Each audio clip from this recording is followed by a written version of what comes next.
샬롬. 오늘도 하나님의 은혜와 성령의 충만하심이 여러분의 삶 가운데 함께 하시길 소망합니다. 이 시간 시편 말씀을 읽고 묵상하며 하나님 앞에서 침묵으로 기도드리겠습니다. 시편 29편 1절에서 4절. 너희 권능 있는 자들아, 영광과 능력을 여호와께 돌리고 돌릴지어다. 여호와께 그의 이름에 합당한 영광을 돌리며 거룩한 옷을 입고 여호와께 예배할지어다.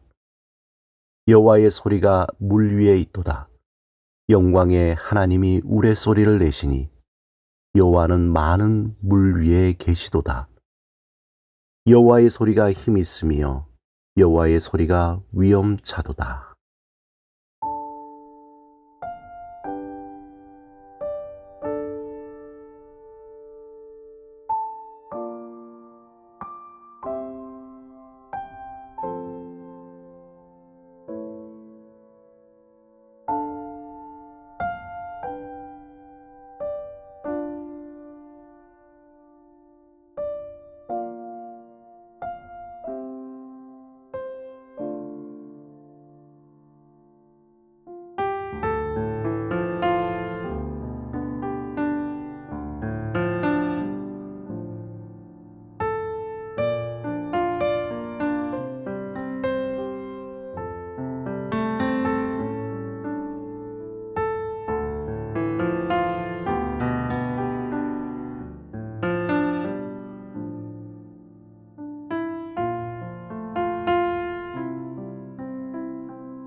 오늘 하나님이 우리에게 주신 말씀은 갈라디아서 6장 7절에서 10절입니다.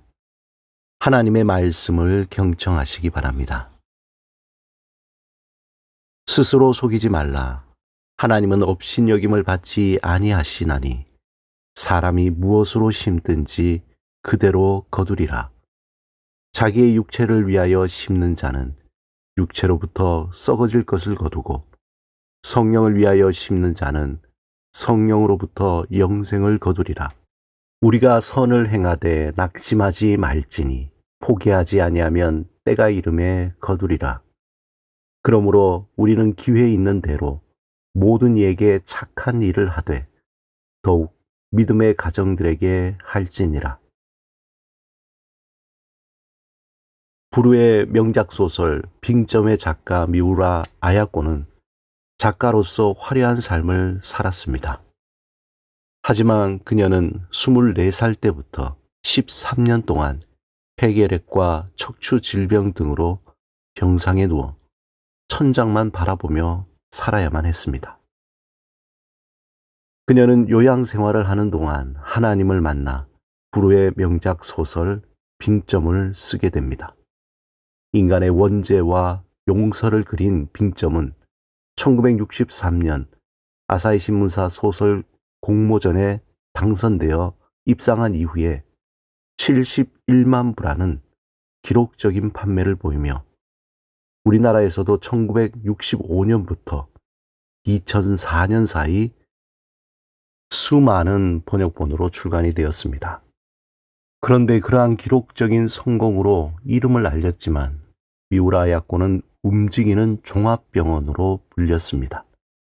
그녀는 폐결핵과 척추 후만증이 겹쳐 인생의 황금기인 24살부터 무려 13년 동안 거의 침대에 누워 지냈습니다. 또한 직장암과 파킨스병, 척추 카레이스 등 여러 질병을 겪었습니다. 그녀는 한때 폐병 환자로 생과 죽음의 갈림길에서 매일 각혈을 하며 투병했습니다. 미우라 야코는 병상에서 믿음으로 이겨내며 하나님을 향해 간절한 기도를 드렸습니다. 그 기도의 일부를 나누겠습니다. 하나님 아버지, 저에게 병을 주셔서 감사합니다. 결핵성 척추 후만증, 파킨슨병, 피부질환, 직장암을 주셔서 바깥 출입을 하지 못하고 오직 주님께 집착하고 의지하고 사랑하게 하셨으니 감사합니다. 주님의 사랑의 넓이와 높이와 깊이를 경험하게 하셨으니 감사합니다. 하나님 아버지, 제가 아프지 않으면 드리지 못할 기도가 있습니다. 아프지 않으면 듣지 못할 말씀이 있습니다. 아프지 않으면 접근하지 못할 지성소가 있습니다. 아프지 않으면 우러러보지 못할 거룩한 얼굴이 있습니다. 아프지 않으면 저는 인간일 수조차 없습니다.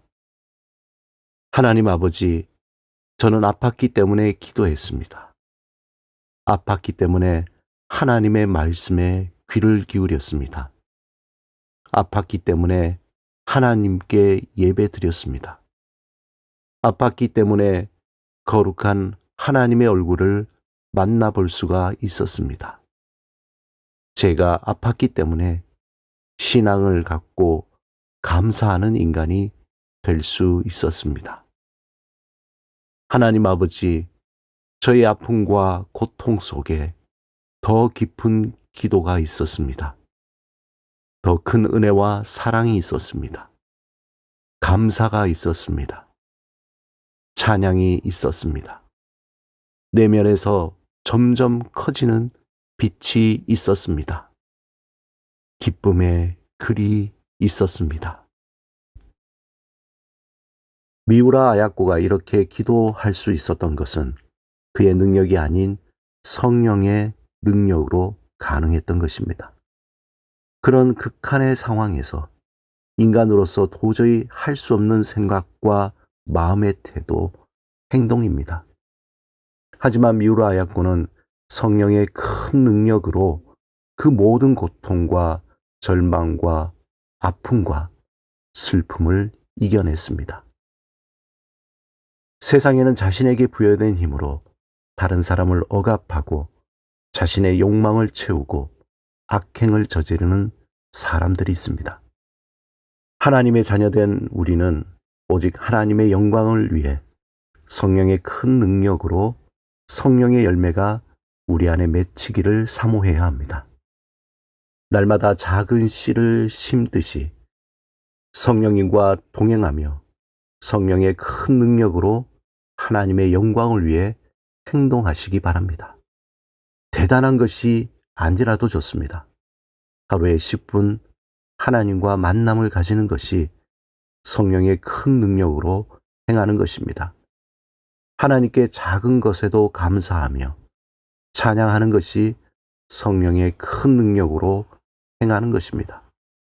어지럽혀진 책상을 정리하고 집을 청소하는 것이 성령의 큰 능력을 행하는 것입니다. 아내와 남편에게 사랑한다고 그리고 미안하다고 말하는 것이 성령의 큰 능력으로 행하는 것입니다. 다른 이에게 격려의 말, 위로의 말, 칭찬의 말로 대하는 것이 성령의 큰 능력으로 행하는 것입니다. 친구에게, 이웃에게, 또한 나와 가까이 있는 사람 중에 아주 작은 도움이 필요한 사람, 또 위로가 필요한 사람이 있다면 주저하지 말고 행하는 것이 성령의 큰 능력으로 행하는 것입니다. 내일이면 늦을 수 있습니다. 오늘, 지금 여기에서 성령의 큰 능력으로 하나님의 영광을 나타내는 아주 작은 일을 시작하시기 바랍니다. 함께 기도드리겠습니다. 주님, 성령의 큰 능력으로 위로하고 격려하고 배려하며 하나님의 영광을 나타내는 작은 일을 행하는 삶을 살게 하소서. 예수 그리스도 이름으로 기도드립니다. 아멘.